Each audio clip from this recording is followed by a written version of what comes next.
हो गया।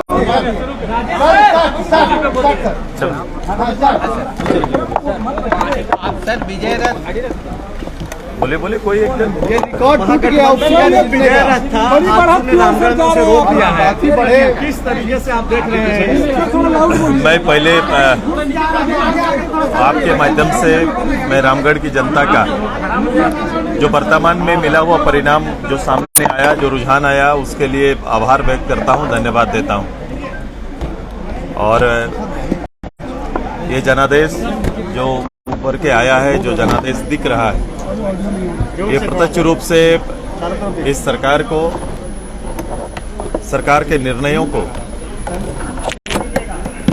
एक जवाब है।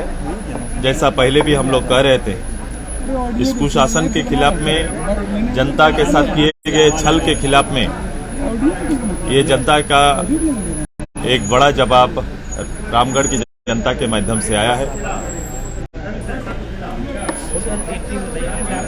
जवाब है, लेकिन एक डिफरेंस जो 2019 और इसमें था कि बीजेपी वापस आपको साथ में चुनाव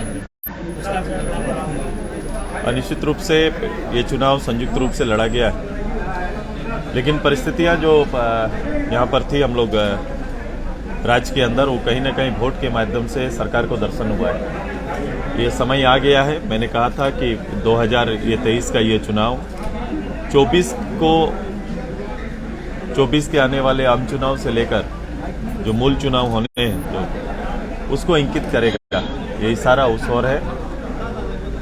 और आज सुबह मैं धन्यवाद दूंगा अपने सभी वर्कर्स को, खासकर चूल्हा प्रमुख, जो कॉन्सेप्ट में हम सभी लोगों ने इस चुनाव को लड़ा। पार्टी के सभी पदाधिकारी, अपने सहयोगी दल भारतीय जनता पार्टी के सभी पदाधिकारियों को, जिन्होंने भरपूर सहयोग इस अभियान में हमें दिया है, मैं अपने मीडिया के सभी भाइयों का आभार व्यक्त करता हूं। अभी तक मिले रुझान क्या था। अच्छा, ये सरकार के खिलाफ जो है गुस्सा था, क्या आपको उम्मीद था कि इतना बड़ा अंतर होगा? निश्चित रूप से हम लोगों ने, मैं पहले कहा कि जो हम लोगों ने डिजाइन तैयार किया था और जिस रूप से हम लोगों ने नीचे तक जाने का काम किया है, लगभग कोशिश हमारी रही कि हर 10 परिवार के बीच में हमारा एक लीडर, हमारा एक प्रमुख कार्यकर्ता वहाँ खड़ा रहे, और उससे वहाँ की भावनाएं उभर कर आ रही थी। और हम लोग पहले ही पता था कि एक बड़ी जीत होगी, इसीलिए मैं हर बार आपको कह रहा था कि एक बड़ा जनादेश मिलने वाला है। क्योंकि सरकारी पार्टी को और सरकार को, खासकर मुख्यमंत्री जी जिसका नेतृत्व कर रहे थे पूरे चुनाव का, उनको नेतृत्व को चुनौती देना वो साधारण नहीं था। सरकारी पूरा तंत्र, सरकारी पूरा सहयोग, सरकारी महकमा पूरा इस चुनाव में खुद को झोंका था। तो ये चुनाव कैंडिडेट टू कैंडिडेट नहीं था, ये चुनाव एक बड़ा स्वरूप में था। और ये चुनाव में जनता की जीत हुई, जनता ने एक बड़ा जनादेश पार्टी के पक्ष में दिया है। सरकार के खिलाफ जो है ये आंकड़ा निकाल लीजिए।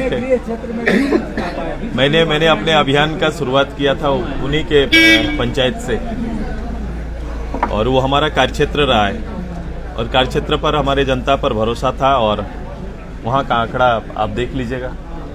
अच्छा, अब ये सरकार के खिलाफ जो है युवाओं का गुस्सा जो था नियोजन नीति, रोजगार को लेकर, लग रहा है कि उसका फायदा मिला आप लोगों को? देखो, हर चीज़ों, देखो झूठ की बुनियाद पे खड़ा ये गवर्नमेंट था। मैंने शुरू ही कहा था, इसकी बुनियाद झूठ से बना हुआ है, और वो दिख रहा है। जैसे जैसे समय बीतेगा इसके कलर छूटते जाएंगे। और आज देखो, जब भी मूल विषय पर, जैसे नियोजन जैसा विषय, स्थानीय जैसा विषय पर आज गवर्नमेंट को वापस आना पड़ रहा है, और देखेंगे इसके निर्णय आएंगे, तो कहीं ना कहीं जिसकी बुनियाद झूठ का होगा वो मंजिल बहुत ऊंचा नहीं जा सकता है। राज्य चलाना, राज्य की भावनाओं का कदर करना इस सरकार के और सरकार के जो लीडर्स है इसके माध्यम से संभव नहीं दिखता। पहले भी कहा था और आज भी, भविष्य में भी नहीं। सरकार को जनमानस पूरे समग्र पूरे राज्य की जनता के भावनाओं का सम्मान नहीं किया है। अराजकता की स्थिति देख लो, रोज अपराध की स्थिति देख लो, महिला अपराध की स्थिति देख लो, हर पैमाने पर जहां राज्य को बहुमत के आधार पर आगे बढ़ना था, हम उसी बहुमत में लीडरशिप के अभाव पे ये राज्य पीछे चलता चला गया। अच्छा, आपने चूल्हा प्रमुख को टारगेट किया गया था मुख्यमंत्री की तरफ से भी, लग रहा है कि वो जो कॉन्सेप्ट है चूल्हा प्रमुख का वो काम आया है? मेरे पार्टी का एक निचले लेवल में हम लोग ये पहला पार्टी है जो कमिटमेंट के साथ राजनीति करती है। हम लोग ने एक नया लाया था और हम लोग ने नया हमारे पार्टी में ये कॉमन कॉज ये चल रहा है अभी। हम सभी लोगों ने तय किया है और हम लोग उसी आधारित काम करते हैं, विकास आधारित। जिन विषयों के साथ जनता से अपील करते हैं उन विषयों को पूरा करने के लिए अपना सर्वस्व हम लोग लगा देते हैं। यही तैयारी रहती है, तब जाके खड़ा होकर डेवलपमेंट इशू पर बात करते हैं। पूरे चुनाव को भावनात्मक रूप से लड़ने की कोशिश उनकी रही है, लेकिन हमने अपने एजेंडा से हम लोग खड़े रहे और हमने कहा कि रामगढ़ हम लोग लड़ेंगे और रामगढ़ हमारे पूरा डेवलपमेंट, रामगढ़ के विकास, 15 साल का जो जनादेश हमें प्राप्त हुआ, नेतृत्व प्राप्त हुआ, 15 साल में हम किए हुए कार्य के आधार बनाकर हम आगे गए। हम कभी भी राजनीति में ओछी राजनीति, हल्की राजनीति हम लोगों ने नहीं की। सीधे सीधे पब्लिक को उसी इशू पर हम लोग ने रखा और पब्लिक ने इसको स्वीकार किया है, विकास की राजनीति को स्वीकार किया। कुछ बोलना चाह रहे थे? ये चार जो चुनाव हुआ था, उपचुनाव जो भावनात्मक दृष्टिकोण से लड़ा गया, ये पहला ऐसा चुनाव है जिसमें उसको मुद्दा लाया गया था लेकिन सफल नहीं हुआ। इस पर क्या कहना चाहेंगे? पिछले 4 चुनाव निश्चित रूप से भारतीय जनता पार्टी का हमारा प्रत्याशी रहे थे, लेकिन ये चुनाव अभी माहौल चीजें बदली हैं और हम लोगों ने चीजों को रखा है, प्रस्तुति उसी रूप से रही है और संयुक्त हम लोग अभियान में रहे, अच्छा जीत हुआ। 24 को किस तरह से देखते हैं आप? मैंने कहा इशारा होगा, ये कहीं ना कहीं इतनी बड़ी जीत, छोटा मोटा जीत होता तो आप बोलते हैं कि ये गणित, इसमें गणित कुछ नहीं है। उनका जितना वोट आसपास होगा, अंततः रिजल्ट आप देखिएगा, जितना वोट उनको प्राप्त होगा लगभग जीत का आंकड़ा उसी के थोड़ा आसपास रहेगा।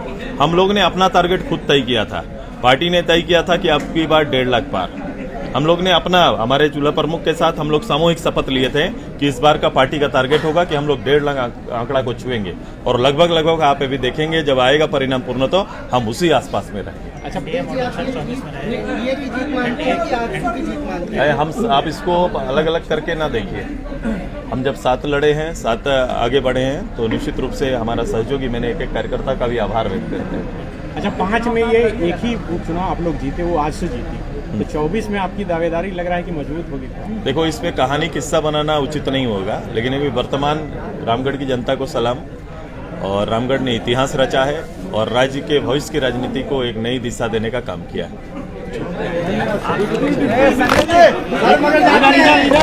सिद्धेश जी, थोड़ा सा विक्ट्री